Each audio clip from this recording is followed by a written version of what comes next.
Feel real good today. I feel pretty good today. Here we go. Now, all right. Hello, Billy Ho here. Welcome to the DFS Picks, Pivots, and Strategy Show for the Arnold Palmer Invitational at the very historic Bay Hill Country Club.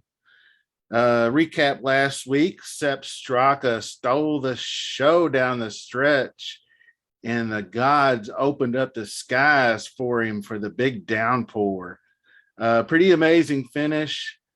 Congratulations to Tiger Woods, taking him Ludes. I feel you. He won the Billy Ho contest by a few points. Very nice lineup. He was up the board with the 6 of 6 all week long. Had Sepp Straka. Very well done, sir. Well, there's a new day coming, which is today, and there's a new week coming, which is Arnold Palmer week. So let's get her started. Alrighty then. As always, support the Billy Ho channel, like, subscribe, give me a comment in the comment section there, and give me who you think might win this week. That sounds like a good jumping off point. And here we have Bay Hill Country Club, sporting a 7,500 square foot Bermuda grass greens, similar yardage, 7,454 yards on also Bermuda fairways. Lots of water, lots of bunkers. This course has quite a few risk reward type holes, like the number 6 hole you see pictured here. And if you remember this 6th hole, Bryson drove it into this bunker right up here. I believe it was this bunker or it was this bunker. May have been this one over here, but he kind of screwed himself because he was too damn close to the green and the pin was just over the top of the bunker. I don't even know if he even made a birdie, but it was pretty impressive sight to see him take this tee shot and just plunk it over this whole lick of water here. Pretty impressive stuff. The rest of the course is similar in nature. It has lots of water and lots of bunkers, and it's risk reward if you dare to take it on. And depending on scoring, the scoring will be dictated by how bad the weather is. If the wind blows, so might the scores. The winning score has ranged from as high as low. Terrell Hatton's -4 last year when it was very windy. And in 2020, Rory's -18, where he just blitzkrieged the field on Sunday. And that was, by the way, footnote on my career, my first winner in DFS as I was just getting started playing FanDuel, $2 20-man events. And I had Rory in the lineup. And that's when not a lot of people were digging Rory back then. But I think we'll see somewhere in the range of a mid-teens winner this week.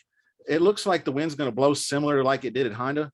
It was just kind of 12 to 15 mile an hour and just enough to cause trouble, but not enough to just trunk slam everybody. All right, so let's take a look at some skills here. Skills required to navigate Bay Hill, somewhat similar to Honda. Accuracy off the tee is paramount. You got to be dialed in with the irons, and greens and regulation are the key. Ball striking, ball striking, ball striking. Difference this week is we've got par 5s. We've got 4 par 5s, and the birdie or better on those par 5s will dictate how low you can go. Strokes gained on par 4s is also very important. And there are 2 scoreable par 4s that are between 350 and 400 yards. Most of the par 4s are longer, between 450 and 500. So it's going to span your whole skill set on the par 4 tip. And of course, he who putts always wins, it seems like. So I put that 6th. And I also added in proximity from 200 plus because of the par threes. I don't, but there are so many long par fours, and you got to navigate around water, and you got to lay up. Driving distance, if you're not Bryson, is way down below average. It's like 275 on average. So you're going to be hitting some hella long irons this week. So 200 plus. And this week, I'm going to do slightly something different. I'm going to start out with our Coarse Horses here, and I'm going to give a breakdown of each one of them. And hopefully, by the time I finish, you're going to get some help getting those elusive 6 of 6s. I know I struggle at it, but I've been doing a little bit better, getting 1 or 2 here or there and making a run. And then that's all you really need sometimes if you get them in the right contest. And if you notice recently, I've been covering from, in the range of 30 to 40 players. Reason being, I want to help you identify early player pools. That way it'll help get your research started for the week. I'm not trying to give you picks and tell you who to play and who not to play. Let's toss out 30, 40 guys that I like from the entire price range. And then I'll take those 30, 40 guys and then start whittling them down from there. And if I play, say, 15 lineups, I'm going to have about 20 to 25 players, depending on, who I like. But the ultimate goal is you put in your lineups and you build your teams. Right? All right. Well, we're going to start with Rory since he's number 1 on the list here. And he's one of my favorite plays this week. He loves Bay Hill.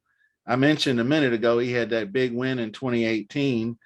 But he's always tops in the par 4s and the par 5s, birdie or better, good scrambling, and he just needs to putt. He is the king of burning the cup, him and Brooks, it seems like. But man, if he can get some putts to fall, he will be right in there. And that's basically it. I mean, these guys, I don't have to go. He's number 2 here. He's number there. I mean, he's not great in the recent form models, but he's 16th, but he's a Coarse Horse that I'm counting on this week. Of course, Bryson is out. He's been injured and he's not feeling like he's quite 100%. So we'll skip him and we'll go to Matty Fitzpatrick, the Fitz Magic, at 9,200. By the way, Rory is 11,100. 9,200 on Matty Fitz. Really liking his game right now. He ranks number 1 in my model in par 5 scoring. And for a guy that's not long off the tee, that's pretty damn good. He gained over 4 in approach at Wimpo. So if he brings those irons, I'm looking at a top 10 finish or maybe some contention. Next up, Terrell Hatton at 9,300. And we have not seen him in 22. He won here in 2020, and that put him squarely on the map as an elite type player. But he really didn't have a good 21 season. His game kind of went south just after his second place finish at Palmetto. So I don't know if there was injuries going on or he lost focus or form or what, but he's going to be a definite unknown, and I'm going to have to take a wait and see approach on him, I believe. Next up, Sung J M. My dude let us down last week. He didn't make the cut, but it goes back to something that I've noticed in his game over the last couple years, is he seems to have one really shitty round in a lot of the tournaments he plays. And if that round lands on a Thursday or a Friday, then that's what you got, a missed cut. And he had a bad Thursday round. So I'm going to forgive him for that. And he is also very good here. He's got some great, great finishes. I mean, he still gains in strokes gained approach last week. And he was also +3 with the putter. I forget. I think he lost strokes putting. He still gained off the tee, and I'm looking for a big bounce back from him this week. He ranks top 5 in ball striking, par fours, and greens gained. And he's also very good at converting par fives. I'm digging Sung Jae, and I'm running him back this week. Let's do Keith Mitchell since he came through for everybody. Killer Keith, he had a good finish at the Honda T9, was pretty decent ball striking, and gained nearly 5 on the greens. So he's just goes to show you it's Bermuda Keith, baby. Keep playing him on the Bermuda grass. I feel good running him back again this week at Bay Hill, as his success is similar to Honda. Just like Honda, his around the green was a liability, and API was no different. But if he can put together, and not be too much of a liability around the greens, he's going to be right up there again, I think. Top 20. I don't know if he's going to contend to win this thing, but he very well could. I mean, he's got the skill set to do it. And the last one for a Coarse Horse is Keegan Bradley. And I just bring him up because he's been playing pretty well lately, and he hasn't missed a cut at API in a decade. His game is a good fit here. He's elite ball striker, which is why he's played 4 rounds most every year here. And he has a way of cracking the top 10 and contending here if and only if the flat stick cooperates. So if he's close to a 0, it's all go for him. It's going to be a good day. And the next up, we're going to do Jon Rahm, because he's at the top of the list now that we've completed our Coarse Horses. And we will take a look at our first model. And that model is the top 25 players, 6 months on the current skill set that you can see on the screen, which is ball striking, par fours from 450 to 500. I threw in approach to add just a little bit more to that because it's that important. Birdie or better is always my jam. Of course, you got to have strokes gained par 5 on a 72. GERS gain is very important. DK points and proximity 200 plus. And take a look at that as we go with Rahm. And I had to do a double take on Rahm because he's never played here. He didn't get an invitation. I mean, what's wrong? Arnold Palmer's dead now, so we can't ask him. But it's kind of crazy that he's never played here. The big Spaniard coming off a mediocre T21 at the Genesis. His ball striking was its usual top notch. I mean, he was lights out, but the short game was poor. He was awful in a negative 4x strokes lotting. I'm not worried about the move to Bermuda, as Rahm can pretty much be positive putter anywhere and has had good putting in the past on Bermuda. He rates out number 1 in the model. Obviously, he's been the best player in the world. He's number 1 in the world, and I have no problem with him this week. The next one I wanted to talk about, and this is not necessarily in the order of pricing, is I guess I could have been on the course. Well, he could have been on the course history list, as he's 7 for 7 cuts made here. He definitely knows how to navigate this course, and his recent form right now is about on target. It will all depend on the putter, which he has been as good as I've ever seen him play with the putter. Now, Bermuda's not his best surface, and it's not been great here, as he has, in the 7 events played here, lost 3, 5, 6, and 8 strokes putting in those 4 out of the 7 events. But if he can get the putter going the way he has been lately, feeling pretty good about him. Next one I wanted to discuss, Viktor Hovland, 10,800.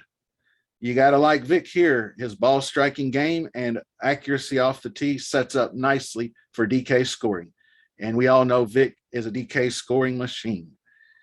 He's so far been a below average Bermuda putter, but he was a net 0 here in 2021. He's 9th in the model, 2nd in ball striking, 4th in par 4 scoring, birdie or better also. I think Vic comes to play this week, and he's going to be difficult to fade. The next guy I wanted to discuss Scotty Scheffler. Scotty Too Hottie, 10,600. Scotty got the W at Waste Management and then backed it right back up at Genesis. And now a week's rest to reset. Well deserved for the man. Scotty ranks 6th in the model, number 1 in birdie or better, number 2 in greens gained, a solid 15th here in 2020. Now, is he ready to take that step to the greatness? DraftKings seems to think so. They got him priced right up at the top. He's a 10K guy now, and with 10K comes 10K expectations. So we're looking at top 10, top 8. Will he do it? We'll see. Parlaying that into Willie Z, 9,400. Another great ball striker who can definitely make some noise this week. He had a solid 10th place finish here last year and showed he can navigate this course just fine. He gained 8.5 strokes tee to green here, and he's got a pretty good around the green game, and he is an excellent lag putter. So he's not going to 3-putt you out of any tournaments anytime soon. If he can get those opportunities that he gets converted, he'll be page 1 of the leaderboard, no doubt. He's in play for me, and he might be a core play. 9,400, he's a good place to start if you're doing hashtag fade the I got Corey Connors, 7,600. Now, CC has really let the DFS curiously uncharacteristic, poor iron play has been his downfall. And you can't play Corey Connors when he ain't firing the irons. That's for sure. And he can't carry you with the short game either, obviously. That third last year does look pretty juicy. So he's worth a look. He ranks 30th in the model, but he is 6th in both ball striking and greens gained over that time period. And it might just kind of come down to an ownership play for me. So if he's like sub 10%, I think a few shares are in order. Russell Henley, 8,500. Was super cheap and super popular last time out and came through for everybody. Fared okay at Genesis. He's now back in the Southeastern Conference at a course he has not fared very well at. He's played, of course, he hasn't played here since 2017, so that's probably a big reason why.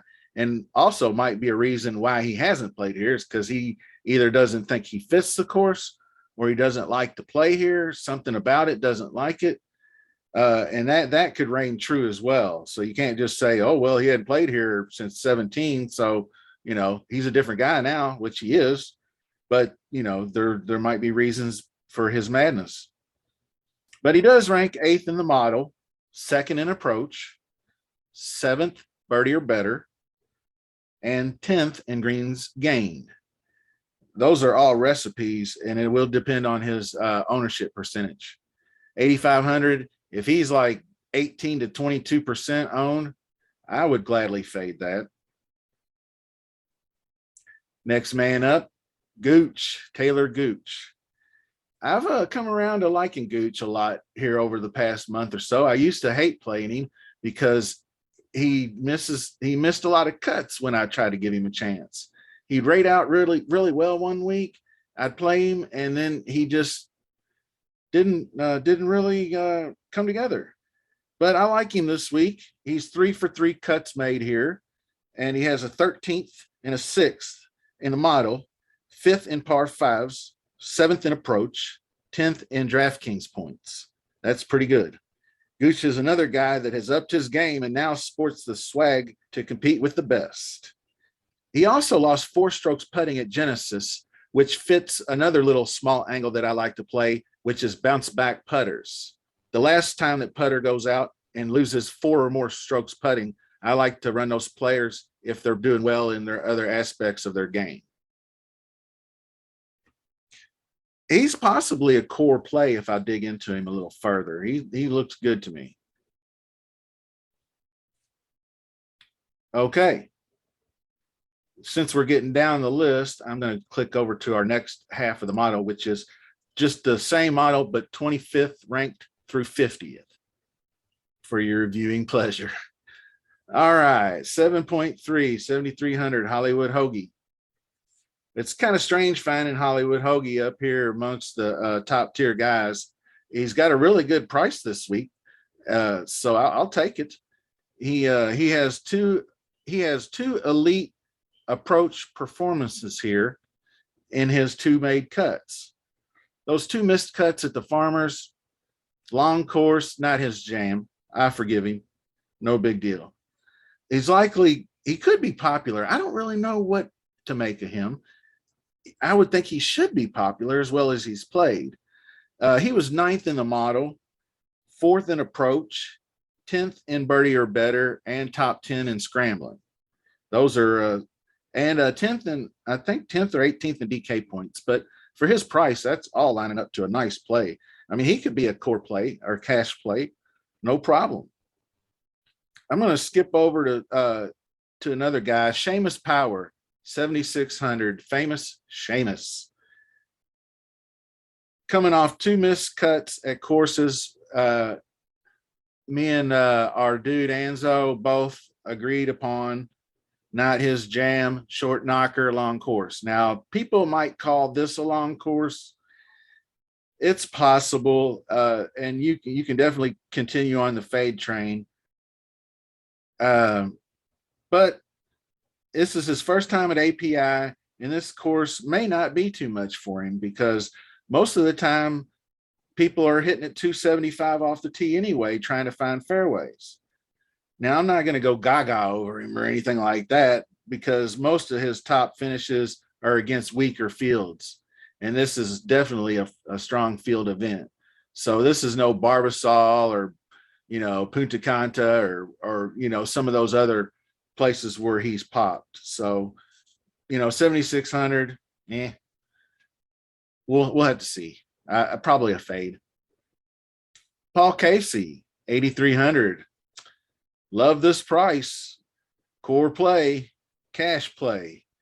He more than convinced me at Genesis with a 15th, gaining 5.5 strokes on approach. And when he does that, he top 10s at Bay Hill. His other finishes are when he didn't hit the irons that well. So I like him here. Ranks 23rd in the model, but that's okay. He's up more near the top 10 in the relevant categories: ball striking, approach, and greens in regulation gained. So Casey's definitely looking like a core play. He's going to be very popular though, so look for him up around 20%. I wanted to bring up the next guy. Oh, Adam Scott. Let's do him next. Okay. Cheater putter. I've said it on Twitter. I'm saying it again. He was anchoring his putter. Dude, you can't see because my chest is probably not jacked like his is, but he's got pecs and he's got that little dent inside his pecs where he's holding that putter with his thumb like that. He's shoved it up in that left pec and he's holding it and he's motioning his body back and forth like that. That is anchoring your putter. But if nobody's going to say anything about it, that's great. Adam Scott sucks at putting. So if he's found a way to NASCAR this bitch, let's do it. So I'm not going to bitch about it anymore. I'd only bitched about it because I didn't play him. So I'm going to play him and then not bitch about it. And then I'm going to say, you ain't cheating, you ain't trying. So anyway, he's here. He's good. He's had good finishes here when his game is on, which it is right now. He will be a good look at the hashtag fade the 10K guys. First guy in at 9K and second guy in. So he's going to be mad popular, 18 to 22% as well. And he probably would be a stack with Rahm or Rory, I would think. That sounds like the play to me since he's low. He's the bottom 9K guy. So you'll see a lot of lineups. So if you go spin it otherwise like a Hovland Scott, you would be different. Scheffler Scott, you would be different. Just keep that in mind. And that's just my opinion, but I think that's the way it would go. I think the further down 10K, like 10.6, 10.4 you go, you're going to get 9.3, 95, 97. It fluctuates like that. Okay, next guy on the list, Seabez, Christian Bezadengoat. Not much of a discount here in this much tougher field. He was 8K dime piece last week, and I did call him the linchpin. And of course, he made the cut. He was really on the struggle bus. He went Friday, Saturday, damn near 2 rounds without a birdie. I think he had 1 birdie in 36 holes, and he was getting beat by dudes that missed the cut at the end of Saturday. So thank God he came through on Sunday, bogey-free round with 4 birdies, and he jumped up and paid his price off. So he did a good job there. And I think you might see more of the same. He's not ranking very high in any models, but you know how he gets it done. He's around the green and putting, and he has gained monster amounts of putts at these 2 finishes that he's had here. That top 10 finish he had last year, he gained 6.5 strokes putting. So if he has to lean on the putter and the putter ain't there, he might be in trouble. So take caution. I don't consider him quite the lock button he was last week, because this is a much tougher field, although it is an invitational with only 120 players.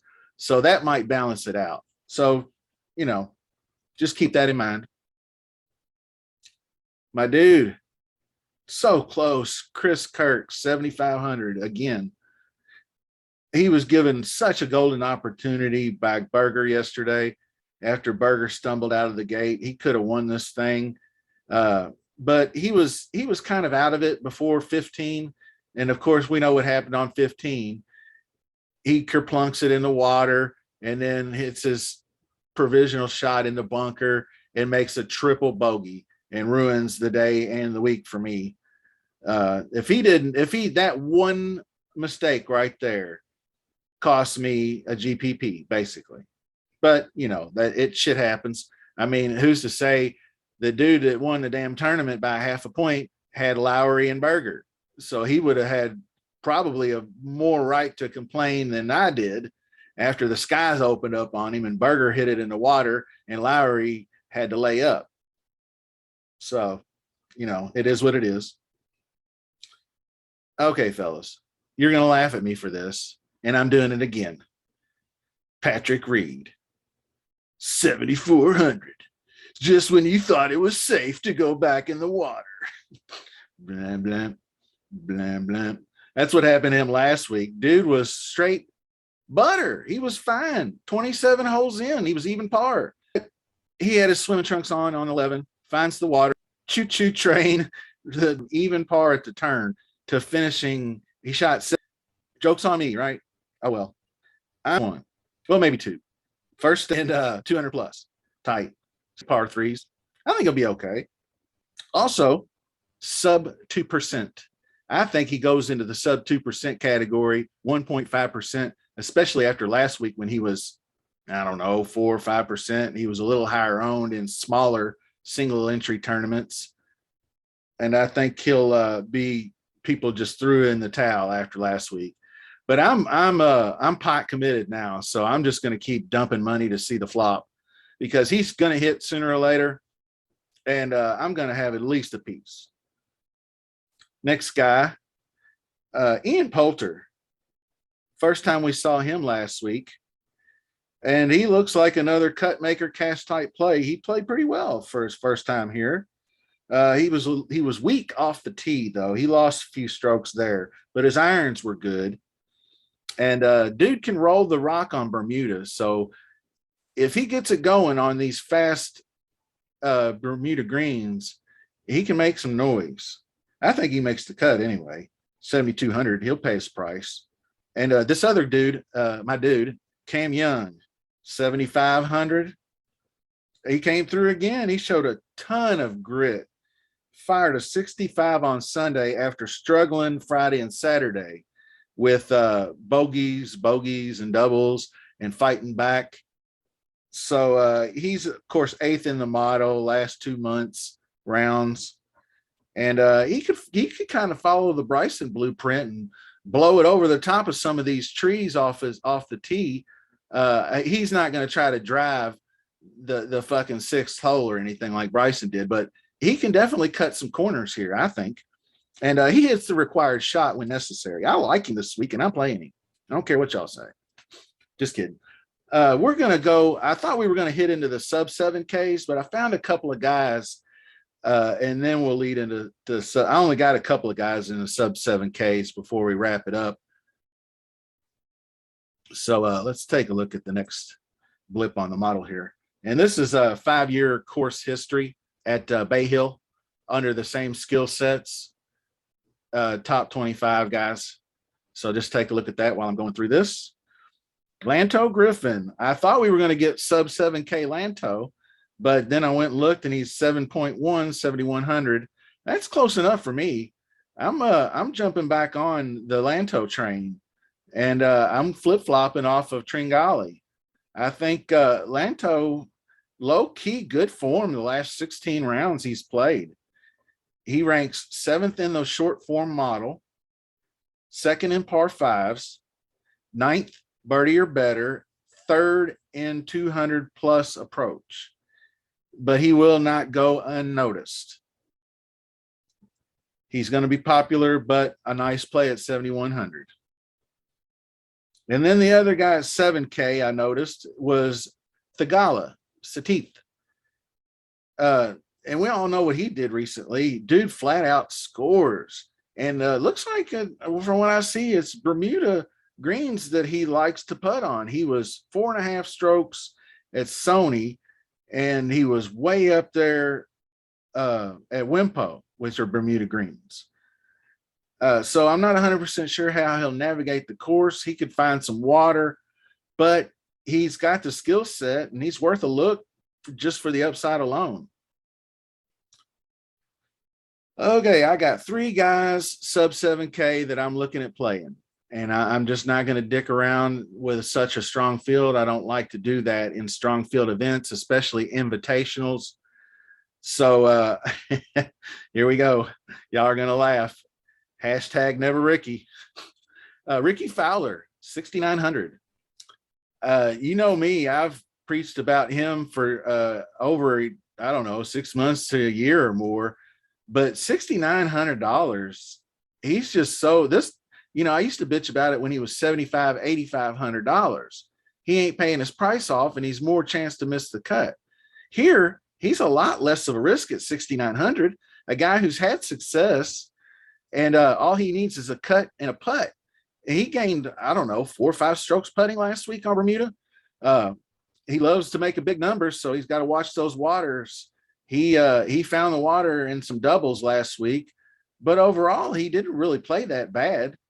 I mean, he outscored Brooks, who finished 16th, and he was T42. So he can easily 10x his value here this week, and I'm going to go on and break my rule and play some Ricky, especially if he's low owned. If he's low owned, I'm going to add to it. All right, next guy up. Another guy I'm going to run back, Sven Hungstrom. No, the Adam Svensson, the Canadian, who almost won me the monies. If he would have not dunked it in the water right next to Kirk on 15, he made double. So that dropped him just enough. I lost by 0.5 point, so obviously. But 6,700, that's not much of a discount in this strength of field, so beware of that. But I think he could be good here. I mean, he probably gained a lot of confidence off that finish last week. He's 12th in the short form model. That's for 20 rounds of golf. He's 5th in approach and birdie or better, 7th in greens and regulation. All he's got to do is putt. Putting is a big liability for him. He lost, and he's another guy that fits that mold, bounce back putters. He lost 4+ strokes last week, I believe. Okay, last guy on the board, Patton Kazire, 6,500 and likely 5% owned or so. A guy that can pay off huge. A couple guys in Discord, we like to play him because he is deadly over the weekend when he makes the cut. His approach game is solid. He ranks 4th in the short form model, which is short form. I mean by like 2022, like the last 6 weeks, 7 weeks, 8 weeks, in that range. But third in approach, which is interesting. And he's also a great Bermuda putter. So he's a go for me. And like I said, that's about all the guys I want to dip down to be honest with you. And of course, all the good things here, like and subscribe. Give me some comments. I need some subscribers, please. And I do appreciate that, fellas. All right, guys, that's going to do it for this week. Thanks for joining me. I really appreciate all the support. I may do another little short form final thoughts video like I did last week. It really helped out our boy Tully, evidently, who hit a pretty nice showdown slate on Friday, I think. So if you guys like that kind of stuff, short form 10-minute hitters, I can do it. So you can throw some comments in on that too. And until next time, Billy Ho saying peace.